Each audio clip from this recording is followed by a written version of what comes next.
Education Lottery 200 underway with the trucks at Charlotte.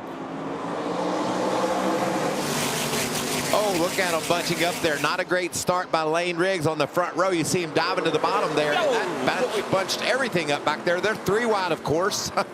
Corey LaJoie just about got pinched up into the wall with Chastain now going to the middle there.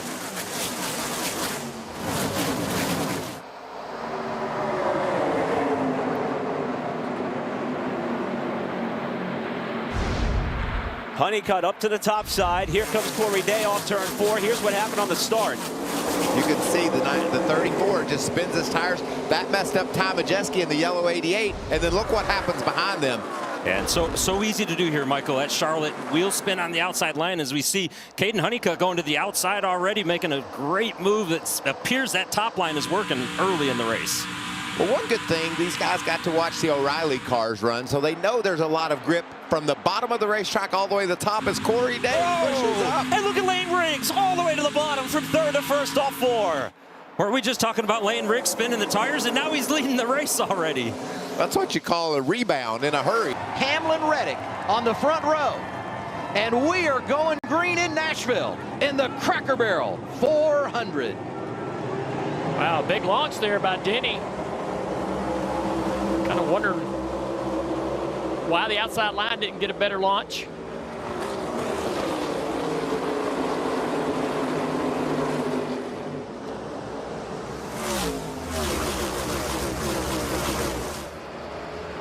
Look how far ahead Denny is, man. He is gone. Enormous jump at the start for Denny Hamlin. Bell in the 20 working the outside lane and driving to the outside of the 7 of Daniel Suarez, who won the Coke 600 last Sunday evening. Settles in behind him.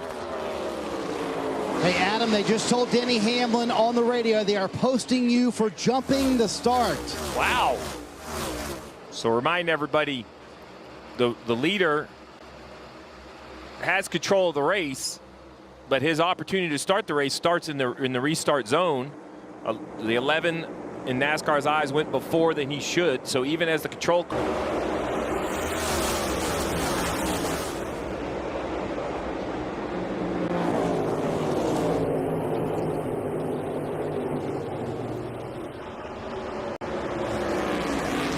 Look at him fan out down to turn 2.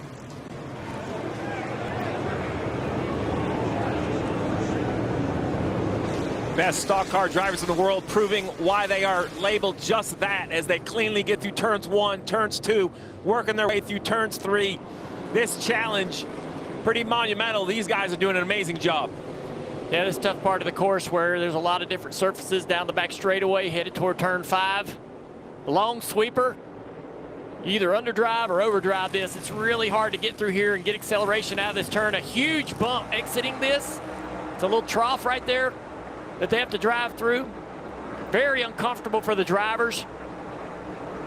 Down into turn 6. Good braking zone, opportunity to try to make a pass, but you have the switchback. If you don't complete the pass, you're on the outside going through turn 7. That's exactly right, Dale. We're to that area of the racetrack now where every corner is kind of paired with another. That was 6, 7. Now we're going to come across to 8, 9. 8, a left-hander, a defensive move right here out of the 54 of Ty Gibbs, but Kyle Larson was able to get to his left, but now Ty is in the preferred position. Driver's right, heading into the right-hander. Chris Buescher right there with him in the 17. Really, really good road racer. Talking about him prior to the green flag. SVG able to get the early jump. Has the advantage over Carson Hocevar. Larson grabbing a few spots right there, being aggressive at the start of this race. Some drivers will be real timid at the very beginning running this first lap. Other drivers going after that, taking advantage and putting people in bad situations. And now this is a little contact right there. Suarez, Zane Smith get together. Suarez, I think, lets Zane back in, knowing that the contact was probably his fault. Says, man, I'm so thankful you're still rolling. I'm going to give you the spot back. Zilich and Priest battle into the chicane side by side. Remember, you have to get to the left side of those tires. I'm not sure the 88 was going to do it. A little walk-up. If you miss that chicane, you're going to have to serve a penalty about a half a lap from here. In turn 8, there's a spot to stop. Side by side through 16. We've seen a lot of cars getting to the wall there on corner exit. That's how he got the lead, but, you know, we'll see how it plays out here.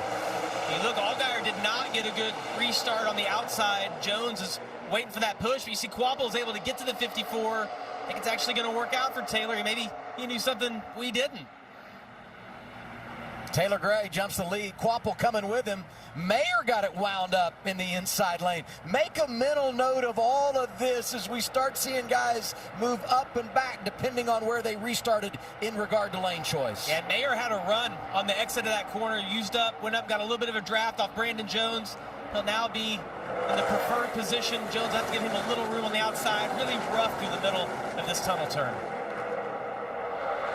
Through turn 2, the tunnel turn. Oh, he didn't complete it, though. The short shoot here to turn 3. And back down that long straightaway where everybody will cross the start-finish line, and we will work lap 8 here at Pocono. And as we do that, we think about Kyle Busch. And we have a crash on track. We're now straight.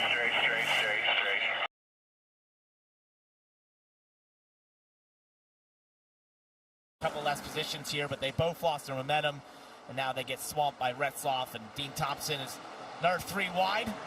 4. Oh, here comes Alfredo. Anthony Alfredo, that round 96 making something happen. Got to give some love to Dean Thompson, top 15 last week at Charlotte. 0 Sheldon Creed, top 5 here a year ago, and he's starting to make up some ground on the field coming from the back. Yeah, Brent Cruz was 10th in stage 1, already up to 6th at this point in stage 2. Obviously was one of the fastest cars early there in stage 1 and made up a ton of ground, so he's headed forward as well. Creed not as good as I thought. 16th in the running order right now for the driver from the Haas factory team. Well, he's watching some very aggressive racing right ahead of him right there. Oh, yeah. Alfredo and Austin Hill throwing haymakers at each other, blocking down the front stretch. Alfredo gets away and gets by Dean Thompson. Austin Hill not able to get by Dean. Let's look at our O'Reilly pit crew view. The focus this week, that 0 team, led by Jonathan Toney. Cool and calm, but I love the emotion of the radio when Shell got that first career victory at Atlanta. He came out of his seat that night. A lot of guys in the back who see they're on TV and they take a moment to give a little peace sign to the camera. It's exciting. Yeah, I like being on TV when I'm on a pit box too. It's a high mom moment for sure. Yeah. Corey Day, 4th. What's going on there, Kim? Yeah, maybe a little issue. Take a listen to the Starkey in-car communication from the 17. I got smoke coming inside the car from my right front. I have. Just keep an eye on it. Your right front looks okay from the outside. That's never So good. again, they're going to keep an eye on it, but Corey reporting that smoke in the cockpit. Do that if it messes up your balance too much. So the 45 trying to match what the 77 was doing when they were in second. Now that the 54 of Ty Gibbs is in second, Billy Scott told his driver, just match what Ty Gibbs is doing. Is that how nuanced the game is, Steve? That you're watching all the drivers around you and trying to match the pace they're setting just to match them on fuel as well. Well, you know you only have to go 13 more laps. There's going to be a guaranteed yellow for the end of the stage. The difference is Hocevar is in the draft. Reddick is pushing the air himself. So lifting a little early, maybe a little more time at par throttle, but I don't see Reddick lifting like halfway down the straightaway. I don't think he's getting out of the throttle, much like Ty Gibb or Carson can do, because they have the advantage of being kind of towed along. Yeah, even this far back, you're getting a little bit of a draft. Gibbs right there in the 54 behind the 45 of Reddick. Obviously, the closer you get, the better that pull is.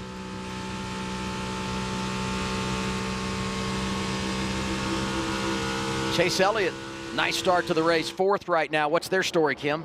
Yeah, we talk about drivers paying attention to what other teams are doing, specifically fuel savings here, which is what Chase Elliott had to tell his team.